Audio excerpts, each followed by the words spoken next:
And we welcome you into Dodgers Down on the Farm, Low A Rancho Cucamonga edition. We're glad that you've tuned in, and we're glad that you're ready for another edition as we talk all about the Quakes. This last week was another week where the Quakes did not have videos, so we're not going to be able to show you videos of the action from the last week, but we can talk about the Quakes, and we can get after it and get you all up to date on everything that happened in Rancho Cucamonga. So as we said, they did not have videos, so let's get to the summary of how things went. The Quakes split their 6-game series with Lake Elsinore this week, 3-3. They're still behind the Storm by 2 games in the California League standings. Damon Keith still leads the team in batting average. He leads the team in OPS. His batting average is .312. What a wonderful young player Damon Keith is. So he's hitting .312. His OPS is .941.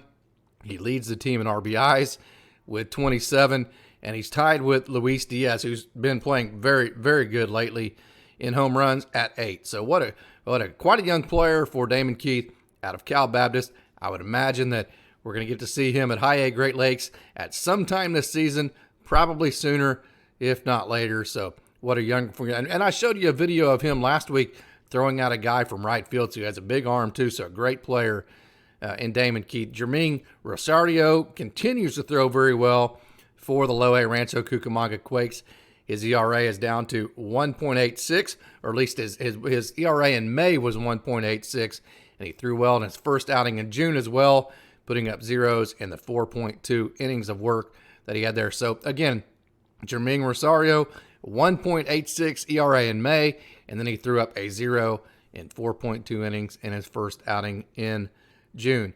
Austin Gauthier, I think I said that right. Austin Gauthier has now had a 5-game hit streak for the Quakes, and he is just a tremendous young hitter out of Hofstra. I have posted on him several different times about how I compare him to, mechanically to Craig Biggio, and then also numbers-wise as far as how they both use the middle of the field. Go and watch the video on this young hitter out of Hofstra, because he is a clinic on how to keep the ball up the middle, keep the ball in the center of the field, and especially with 2 strikes, his 2-strike approach is elite. So I love this young hitter. I love the way that he uses the middle of the field. So go and look at some of the video that I have on him. Jake Vogel is another top prospect in the Dodgers organization that might be the fastest guy in the entire organization. He's gotten off to somewhat of a slow start in 2022, but like many baseball players, as the weather has heated up, so has he, and he had a big week this last week, and he's starting to play really good offense. He has hits in 6 out of his last 8 games. Kenneth Betancourt recently snapped a 3-game hitting streak, and he has hits in 4 of his last 5 games, and is 6 for 16 during that streak. One of the better sequences of the week came in Friday's game. Junior Garcia singled. Jake Vogel knocked him in with a single of his own. Then Kenneth Betancourt singled to cap off, the 2-run inning with an RBI double.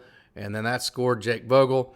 Then Austin Gauthier then led the bottom of the 6th off with a double, and the Quakes took the lead. So that was a cool sequence that I kind of wanted to make sure that Dodgers fans were aware of. And Adolfo Ramirez had a great outing for Rancho Cucamonga Friday. He is from Mexico. He has a 2.25 ERA, a wonderful young pitcher in the Dodgers organization with a 2.25 ERA on the year. He went 3 innings, struck out 7, and walked no one. So 7 strikeouts, no walks for Adolfo Ramirez, 2.25 ERA on the season. So a wonderful young pitcher in the Dodgers organization. Jake Vogel, there's that name again. Kenneth Betancourt had 2 hits apiece last Wednesday. Austin Gauthier, Damon Keith each had doubles in that game as well. It was Keith's team-leading 12th double, and Luis Diaz had a hit in every game of the series against Visalia, not last week's series, but the series before that. And he had hits in 10 of his last 13. He has hits, I should say, in 10 of his last 13 games. During that stretch, in his last 13 games, he is 16 for 51. Infielder Julio Carrion has been hot as of late in Tuesday's game.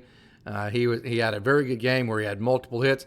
At the time, he had hits in 6 of his last 7 games, and he was 9 for his last in his last 7 games. He was 9 for his last 25, which is a .360 average, and he had 3 home runs. So Julio Carrion has gotten hot for the Quakes, and he followed that up Wednesday with a home run and 6 total bases. So there you have it.